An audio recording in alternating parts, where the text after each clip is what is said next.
증인, 제가 좀 묻겠습니다. 예. 그때 이제 헬기 12대에 8명씩 분승을 해서 출발을 했는데, 네. 그러면 한 번에 세대씩 이렇게 가나요? 예, 부대의 헬리패드가 이제 크게 두 개가 있는데, 이제 한쪽 패드에 헬기가 3대에서 4대가 앉을 수 있습니다. 그리고 이제 특수작전 항공단이 가진 헬기가 UH-60이 12대가 있습니다. 네, 알겠습니다. 제가 네. 그걸 묻자고 하는 게 아니고, 네. 이제 우선 1차적으로 증인을 포함한 헬기 3대가 먼저 도착을 했잖아요. 그렇습니다. 그래서 거기 24명이 내려서 저까지 25명. 5명이 예. 내려서 본관 건물로 걸어서 이동을 했고, 네. 그러면 나머지 이제 후속으로 도착하는 헬기에서 내리는 네. 병력들은 네. 그 국회 의사당 본관 쪽으로 오라고 했습니까? 아닙니다. 처음에는 말씀드린 대로 22, 43분에 팀앱으로 제가 임무를 줬고, 네. 한 개 지역대, 3지역대는 의원회관을 봉사하는 임무를 줬고, 나머지 3개 지역대, 1, 7, 9 지역대 73명으로 제가 본회장을 봉사하려고 계획을 했습니다. 근데 와보니까 너무 크고 정문에 사람이 너무 많으셔가지고 전원 다 정문을 오라고 정정해서 지시했습니다. 아, 그러니까 증인이 그 이제 본관 건물에 의사당 본관 건물에 가가지고 이제 진입을 하려고 계속 노력하고 있을 당시에는 네. 모두 본관 건물로 와라 이렇게 지시를 했다. 그렇습니다. 그 모두는 97명입니다. 그러니까 97명 전부. 그러면 증인이 그 아까 뭐 여러 가지 상황이 있었지만은 유리창을 깨고 안으로 들어간 사람이 15명이 들어갔다 그랬잖아요. 16명 들어갔고 1명은 방에 있었습니다. 16명이 들어갔다. 그러면 나머지 처음에 출발했던 25명 중에 나머지는 어디 있었어요? 25명이 아니라 97명 중에 12명은 처음에 말씀드린 대로 첫 번째 만난 후문에 그대로 유지를 하고 있었습니다. 후문을 봉쇄하는 개념으로 대치 없이 서 있었고, 그리고 이제 저희가 정문에 왔을 때 너무 사람이 많아서 밀고 들어가려면 짐을 내려야 되지 않습니까? 그래서 측면에 깜깜한 지역에다가 개인별로 메고 있는 이제 작전 배낭이라고 합니다. 배낭과 손에 들고 있는 뭐 전투 식량, 물, 그리고 탄약, 탄통 이런 것들 다 내리게 하고 거기에 또 한 10명 정도는 더 지키게 했습니다. 그래서 그러니까 결론적으로 증인이 그 옆에 유리창을 깨고 들어갈 무렵에는 네. 그러면 그 현장에 도착한 병력들이 총 몇 명 정도 돼 있었어요? 그때 당시까지 온 사람들. 네, 그래서 말씀드렸는데 몸싸움 한 인원은 60여 명이고 제가 다 나오라고 해서 이동하자고 했는데 저를 따라오는 인원은 10명 정도밖에 안 됐습니다. 그래서 창문 깨는 과정에 인원들 더 데려와라 하고 또 그 기자분들하고 이런 다른 분들이 저희를 못 넘게 저지를 했기 때문에 최종 넘어간 사람은 16명입니다. 하여튼 후속에서 도착한 병력들도 계속 본관 건물로 속속 도착을 했군요. 그러니까 저는 이제 뭐 제일 먼저 간 정면에 있는 사람들 제가 이제 빼냈을 때 저는 다 저쪽으로 안 왔습니다. 한 30여 명 이런 걸 기억하는데 그 인들을 다 데리고 들어갈 목적으로 움직인 건 사실입니다. 네. 그다음에 그 아까 실탄 얘기가 자꾸 나오던데 이 실탄은 항상 훈련 상황이든 무슨 상황이든 실탄은 항상 가져두고 다닌다는 말씀이죠. 그렇습니다. 그래서 헬기에 싣고 갔고 헬기 한 대당 그러면 탄통이 80발씩 들어있는 탄통 하나씩 해가지고 종류별로 공포탄 5.5mm, 뭐 9mm 이렇게 해가지고 3통 이런 정도로 아닙니다. 헬기별로 한 통이고 탄통 크기는 이 정도 사이즈입니다. 네. 한 통이고 그 한 통에 나눠 들어가 있습니다. 16개 탄창이 있고 이제 개인별 2개 탄창입니다. 5.5mm 10발 탄창 하나, 9mm 10발 탄창 하나. 그래서 실탄만 들어 있습니다. 실탄만. 그래서 그러면 탄통은 그 한 통에 하나씩 헬기 하나에 하나씩 싣고 그렇습니다. 가는 거예요? 네. 그러면 그 헬기에서 다 내렸을 거 아니에요? 그거를 어디다가 보관했다는 거예요? 아까 뭐 담 밑에다 보관했다고 뭐 그런 것 같은데. 탄통 말씀입니까? 실탄.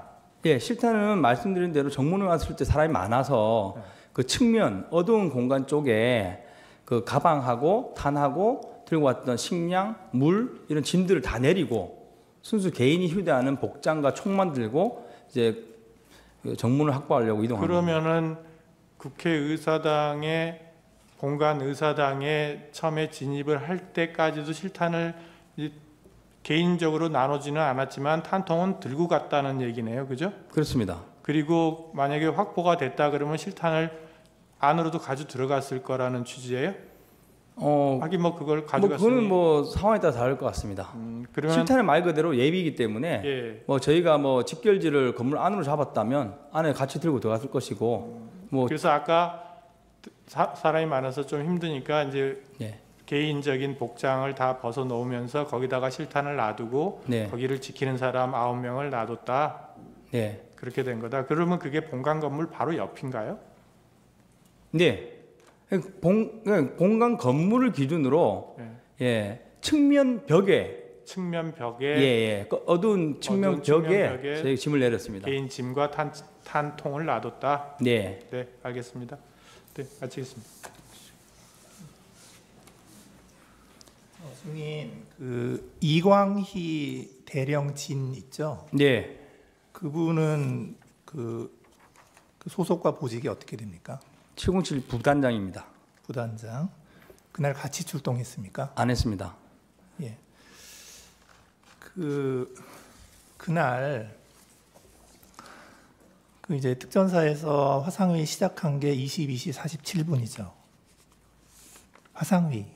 그러니까 화상회 이제 저는 화상회 시간을 모릅니다. 네. 계엄이 선포되고 네. 계엄이 선포되고 나서 이제 그 사령관이 네. 이제 지휘관들 이렇게 다 해서 네. 이제 이게 어떻게 하라 하고 이제 임무를 줬잖아요.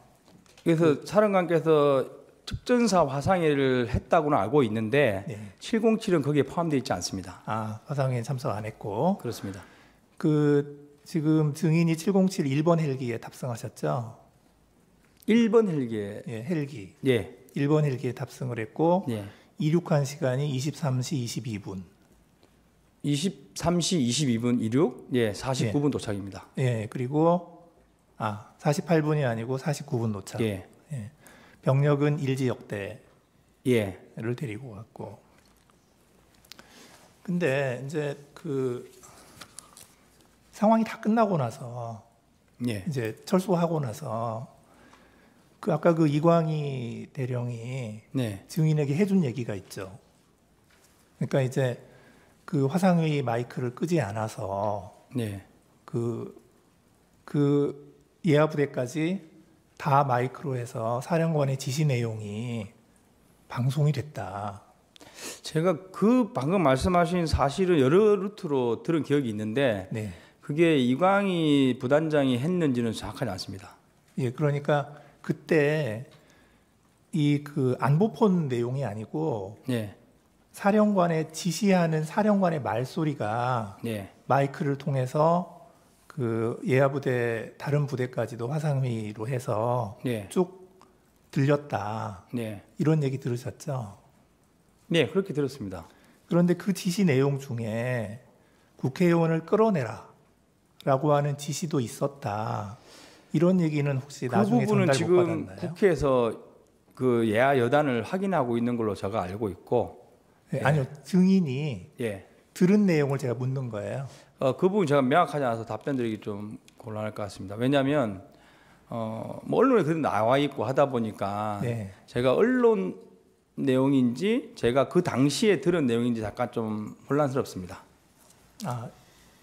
그러니까 그 끌어내라는 지시가 그 마이크로 해서 화상회의로 전파가 됐다. 그런 내용이 예, 근데 언론에 보도돼서 지금 언론에 나오고 있지 않습니까? 네, 증인이 인식하는 그래서 건지. 그 당시에 제가 누군가로 뭐 들었겠지만 여러 루트로 예. 이런 일이 있었다는 식으로 들었겠지만 그 당시 워딩은 정확하게 생각나지 않습니다. 네, 그러니까 지금